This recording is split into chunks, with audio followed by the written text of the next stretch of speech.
Buenas tardes, soy Guillermo Arduino, esto es Encuentro Digital CNN, estoy en mi casa en la ciudad de Atlanta, bienvenidos. Vamos a hablar de un hecho entre investigadores de España y de Estados Unidos que son los responsables de la creación de un nuevo método para ver el genoma humano en detalle. Hemos hablado de la genómica en muchísimos aspectos, es complicada, pero es fundamental para acercarnos a la precisión, y ahí está el tema, ¿no? El genoma nos acerca cada vez más a la precisión. Es un estudio que fue publicado en la revista Nature Methods y explica la técnica que diseñaron, cómo permite visualizar esta información genética en 3 dimensiones y en alta resolución, ideal para la ciencia. Está con nosotros Marc Martí Renom, que formó parte de esta investigación. Él es investigador y CREA del Centro Nacional de Análisis y Genómico y del Centro de Regulación Genómica de Barcelona. Marc, bienvenido. Gracias por tenerme hoy contigo. La estructura tridimensional de la información genética es fundamental para entender mucho de lo que se sabe y mucho de lo que vamos a saber ahora. ¿Por qué este estudio es tan trascendental y daría tantas respuestas? Este estudio es un estudio del desarrollo de una nueva técnica que nos permite por primera vez visualizar el genoma en su aspecto tridimensional, no solo por partes, sino teóricamente en su entero. No sé si la gente conoce, pero el genoma humano tiene 3.000 millones de letras. Esas letras son las típicas A, C, T, G, una detrás de la otra en 23 cromosomas. Si las estiráramos de una célula, de un núcleo celular, mide 2 metros. O sea, imagínense la cantidad de metros de ADN que llevamos en el cuerpo con los billones de células que tenemos. Pues esos 2 metros de ADN, que obviamente son muy finos, son 2 nanómetros de ancho, se tiene que plegar y meter en un núcleo celular que mide aproximadamente 10 micras, entre 10 y 15 micras, depende del tipo celular. Eso es una milésima de un cabello, ¿no? Entonces, todo esto se tiene que plegar y aún funcionar. La gente, cuando hablamos del genoma, no piensa en su aspecto tridimensional de un objeto físico tridimensional. Entonces, hasta el desarrollo de esta técnica podíamos visualizar en ciertas partes del genoma un número limitado de ellas, 4, 5, 6. Pero ahora, con esta técnica, teóricamente podemos visualizar centenares y miles de estas partes del genoma a la vez. Y por eso creemos que esta técnica nos va a ayudar a entender mucho mejor cómo este plegamiento, cómo estos 2 metros se meten allí dentro y aún son funcionales. Vamos un poquito para atrás. Sí. ¿Cómo describimos un genoma? ¿Qué es? Un genoma es, como he dicho antes, esta lista de letras que codifica todos los genes que llevamos, pero básicamente son átomos. Esa es la verdad, ¿no? Son moléculas químicas que son átomos, que va una detrás de la otra y forma estas cadenas muy largas. Estas cadenas, que están divididas en 23 en los humanos, 23 cadenas diferentes por los 23 cromosomas que tenemos, 2 copias de cada uno de papá y otro de mamá, se tienen que ir plegando y normalmente forman, mucha gente lo habrá visto en revistas y en otros sitios, esos formatos como una X. Eso es durante una parte muy especial de la vida de la célula, que es cuando se divide. Pero en la mayor parte del tiempo de una célula nos creíamos casi como un plato de espaguetis. Imaginándonos un plato de espaguetis. En verdad no están como un plato de espaguetis, no están allí enmarañados, sino que están formando unas estructuras. Y ese genoma, eso es el genoma donde nosotros tenemos toda la información que codifica cómo somos, cómo nos interactuamos con la gente, etc. Obviamente también hay aspectos ambientales que afectan a nuestro fenotipo, que se llama nuestro aspecto. ¿Y el genoma está contenido en un lugar en particular o está replicado en todos los átomos que conforman nuestro cuerpo? No, el genoma es el conjunto, el ADN conjunto que llevamos en cada una de nuestras células. En cada una de nuestras células, en todas ellas, hay una copia de nuestro genoma. Ajá. Entonces, si se ha calculado, la verdad nadie sabe cuántas células llevamos encima en el cuerpo, ¿no? Pero si se calcula que hay 30 billones de células, pues cada una de ellas lleva 2 metros de ADN, tanto como ir y volver si los pusiéramos uno detrás del otro, podríamos ir y volver de la Luna 68.000 veces. O sea, es una cantidad muy larga de ADN que llevamos en el cuerpo. Entonces, en el cerebro, el ADN que tenemos, el genoma que tenemos en el cerebro, en nuestras neuronas, es exactamente el mismo, las mismas letras. Habrá algunas mutaciones, porque conforme vamos creciendo adquirimos mutaciones, pero es prácticamente exactamente el mismo que el que tenemos en nuestro hígado. Pero obviamente una célula en el hígado es muy diferente que una célula neuronal. Entonces ahí entran efectos de qué genes se activan en la neurona y qué genes se activan en las células de hígado. Van a ser diferentes en diferentes momentos del desarrollo de un humano. Entonces, cada vez sabemos más que la estructura tridimensional que adopta el genoma en una célula o en la otra es ligeramente diferente y contribuye a esta diferencia de expresión de actividad en cada una de las dos tipos celulares, por ejemplo. Y tenemos aproximadamente 200 tipos celulares en el cuerpo. Es decir, para la extracción del genoma o para poder leer ese código, se puede hacer por diferentes formas. Por eso, como vemos en los programas de ciencia forense, puede ser a través de partículas emitidas por uno, o sangre, o mucosas, o saliva. Por eso lo extraen de la colilla de un cigarrillo, etcétera, etcétera. Pero ahora voy a ir un poquito más a lo básico todavía. ¿Por qué el perfil de mis genomas va a ser parecido, pero no igual al de mis hermanas, pero sí entre gemelos puede ser igual? Porque durante el desarrollo y durante la reproducción humana hay una parte que se llama de meiosis, donde se mezclan partes de papá y mamá y van a ser distintas para cada uno de los hijos, a no ser que vengan de un mismo óvulo. Esos gemelos perfectos. Esos gemelos perfectos van a compartir exactamente al 100%, en el momento cero, digamos, el 100% de su código genético lineal, de esas letras que uno va leyendo una detrás de la otra. Entre hermanos vamos a tener variedad, porque vamos a estar mezclando, yo tendré una parte que viene de mi madre, yo tendré otra parte que viene de mi padre, pero mi hermano, esas partes no van a ser las mismas que las mías, van a ser otras. Y conforme vamos pasando más generaciones, esa mezcla va siendo más alta, de mezcla de diferentes partes de cada uno. Por eso, por ejemplo, entre hermanos compartimos un 50% exacto de las copias, entre primos un 25%, etcétera, etcétera, ¿no? Eso es la genética básica de cómo se comparte el genoma de generación en generación. ¿Cuán importante si vemos un genoma en una persona, el genoma humano? Me imagino que la alta resolución y la posibilidad de verlo en 3D arrojará muchísima graficación que permite a su comprensión, sobre todo de los científicos. Pero, ¿cuánto de todo eso va a estar con nosotros y cuánto se puede modificar? Voy a ser bien específico. En la medicina genómica se estudia el perfil y se puede saber qué predisposición tendremos para este o aquel tipo de enfermedades y lo podemos alterar con rutina, con alimentación, con ejercicios para minimizar el impacto de la sintomatología.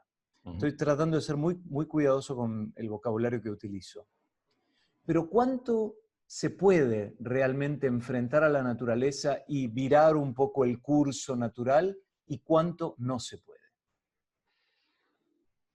Normalmente se habla de que hay muchos factores que afectan cómo respondemos a una enfermedad. Por ejemplo, hoy estamos en medio de la COVID y vemos que hay pacientes que responden muy mal y hay pacientes que ni se enteran de que tienen la enfermedad, ¿no? Esos factores pueden ser múltiples. La edad, obviamente, tiene su factor importante en muchos de estos efectos, pero también hay factores genéticos. Y esos factores genéticos los heredamos de nuestros padres y estamos predispuestos a una cierta enfermedad o predispuestos a ser más inteligentes. Exactamente qué porcentaje de esta predisposición viene de los genes o viene de cómo hemos ido viviendo durante la vida, eso es muy difícil de calcular y no lo sabemos para todas las enfermedades. Por ejemplo, ¿para cuáles sabemos seguro que uno tiene predisposición a la enfermedad? Lo que se llaman enfermedades monogénicas o enfermedades que ocurren en una mutación en un gen específico en nuestro genoma. Y si tú tienes esta mutación, tú vas a tener esa enfermedad seguro. Claro. Estas enfermedades suelen ser raras o enfermedades huérfanas que se llaman, ¿no? Porque esa mutación en concreto la tiene muy poca gente en la población. Entonces son síndromes que ocurren en muy pocas personas en la población, pero que cuando la tienen van a tener 100% seguro la enfermedad. Luego tenemos el otro extremo del abanico de enfermedades, las enfermedades que se llaman poligénicas, como podría ser el cáncer y muchas otras enfermedades. Estas no vienen por tener una mutación en un gen, sino por la acumulación de muchas mutaciones alrededor de varios genes o incluso en zonas donde no hay genes, porque no sé si la gente lo sabe, pero en el genoma, del 100% de las letras, solo un porcentaje muy pequeño codifica para genes. El resto ayuda al control de cómo funcionan estos genes. Y algunos de ellos ayudará a cómo se pliega el genoma. Y eso es lo que estudiamos en realidad en la genómica tridimensional. Pues esos efectos poligénicos que digamos que pueden estar afectando a más de un gen, es lo que creemos que nuestra técnica nos va a ayudar a mucho más a entender. Y son muy difíciles de estudiar. Y muy difíciles de comprender para el ciudadano común, me imagino. Pero estás haciendo muy bien la explicación para, no me quiero ir del tema central, ¿no? Sí. Pero recuerdo que sí, como esta nueva técnica introduce las 3 dimensiones, Sí. y sabemos que la secuencia bidimensional del genoma se estudia desde el 2001, Sí. me pregunto, ¿cuánto aporta lo tridimensional al estudio con esta técnica? El genoma humano, el proyecto Genoma Humano, como has dicho, 2001, lo que nos dio es la ristra de letras.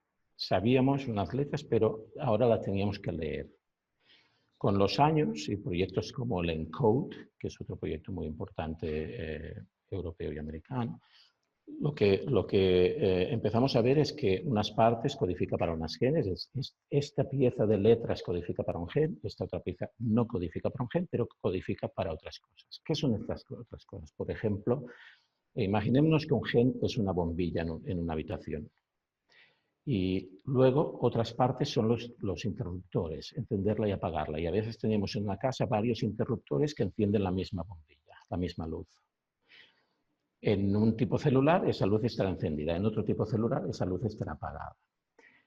Tenemos que entender cuál es el interruptor que enciende las luces. Si queremos, por ejemplo, con CRISPR modificar la expresión de ese gen porque nos ayudaría a que el problema del cáncer pues, fuera menor en esos pacientes, por ejemplo, ¿no? O otro tipo de modificaciones génicas. Para entender esos enchufes tenemos que ver el cableado que nos dice si yo activo este enchufe se va a encender la luz, si yo activo este interruptor se va a encender la luz. Y aquí es donde la genómica tridimensional nos puede ayudar, porque lo que sí que estamos viendo es que muy a menudo en el espacio tridimensional esos interruptores están muy cerca de la luz.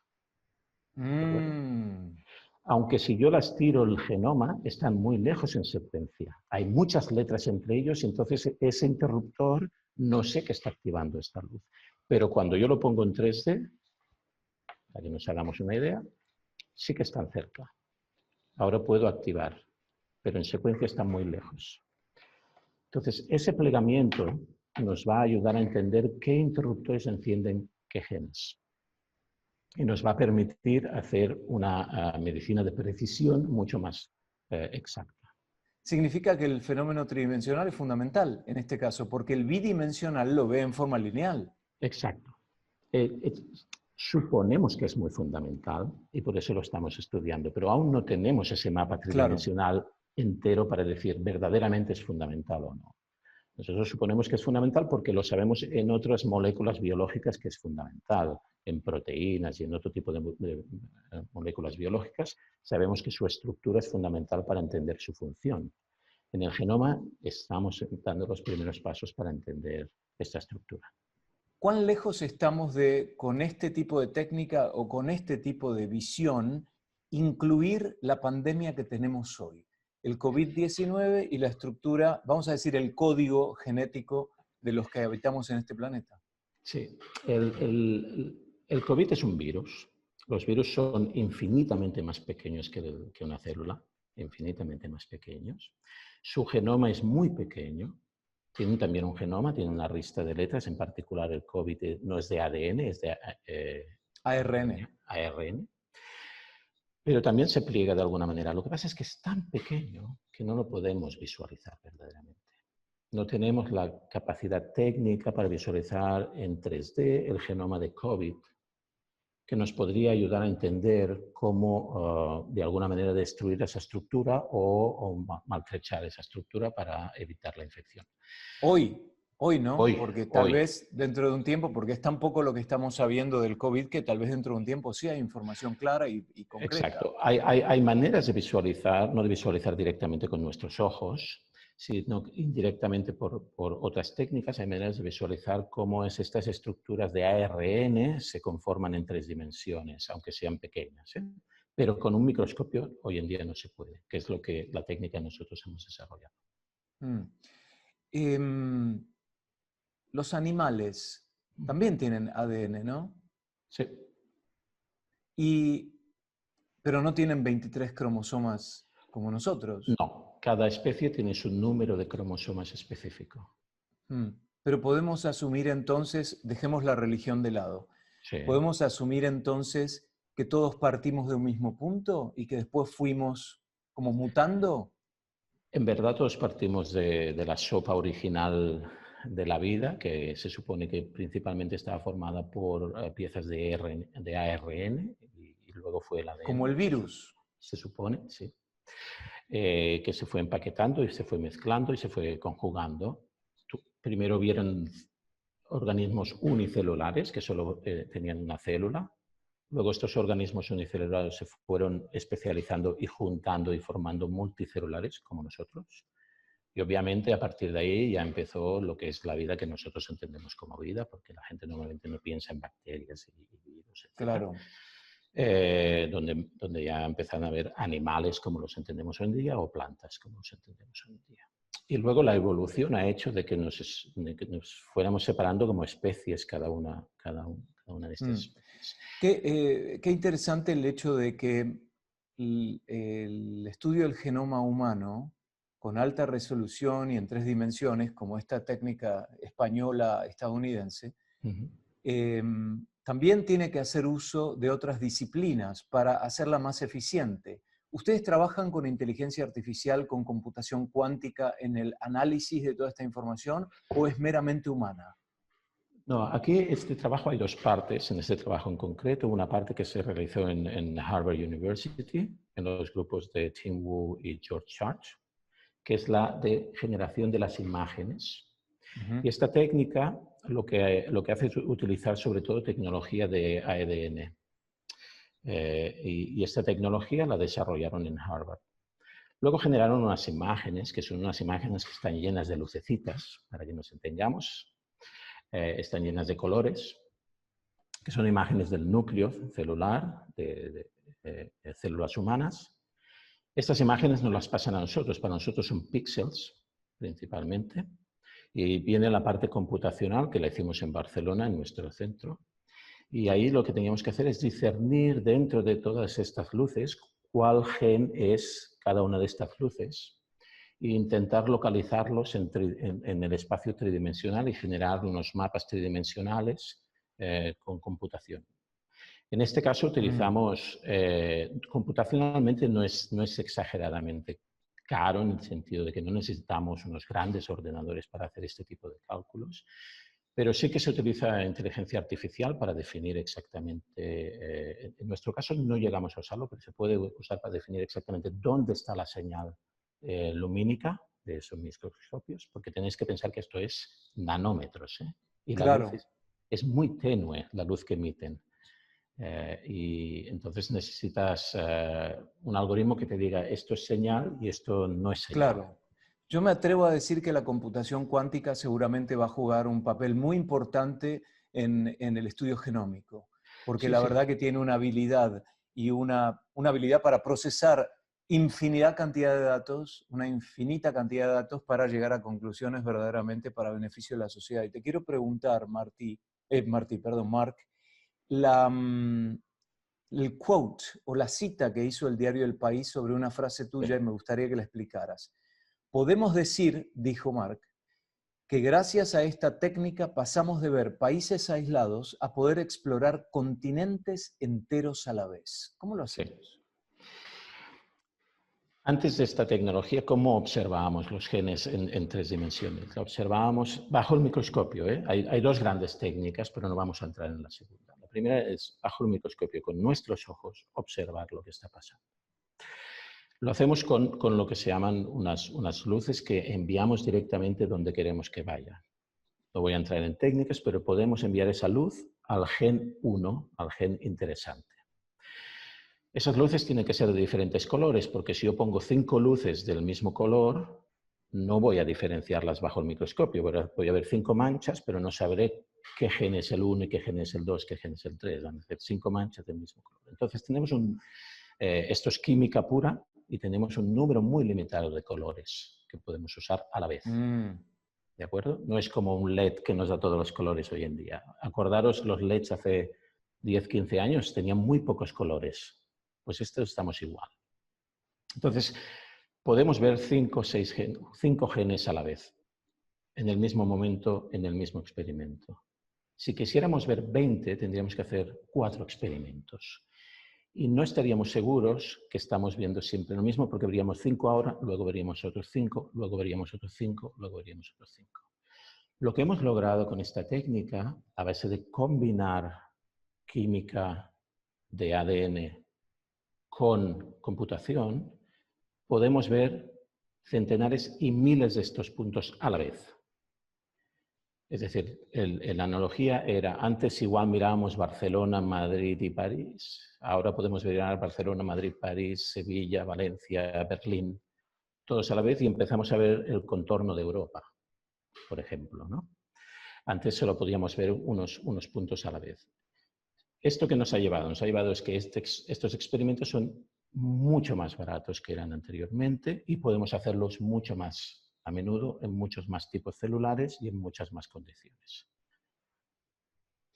Es decir, están como, a ver si utilizo un neologismo, mapeando. Lo que Sí, logran con la computación es mapear el resultado del trabajo humano tras la observación al microscopio. exacto. ¿Cómo hace? Sí, adelante, perdón. Sí, imagínate lo mismo. Imagínate que te dan un mapa de Manhattan donde tienes ciertas calles, pero no sabes cuál es cuál, y por otro lado tenemos el callejero. Nosotros lo que hacemos es determinar esta calle así larga es Fifth Avenue, Claro, esta calle que cruza es claro. Canal Street, etcétera, etcétera. Eso es la parte computacional. Asignar a un mapa que no tiene calles el callejero. ¿Cuál es el objetivo máximo de algo? Si yo digo, a ver, ¿qué es lo que más le gustaría a través de la genómica a Mark descubrir y poder lograr? ¿Cuál es el objetivo final? Para mí como periodista, mi objetivo es ayudar a la gente a pensar sin una influencia o una inyección de opinión, que según Antoine de Saint-Exupéry es imposible, porque uno está ya lleno de prejuicios. Pero bueno, ese es mi objetivo. ¿Cuál es tu objetivo? Es una pregunta que cambia con el tiempo, también te lo diré. A mí lo que siempre me ha atraído mucho de la ciencia es explorar lo inexplorado. Hasta un cierto punto te encuentras en el borde de lo que conocemos y quieres dar un paso más adelante para conocer un poquito más. En mi caso y en el caso de la mayoría de los biólogos es ir a cada vez a cosas más pequeñas.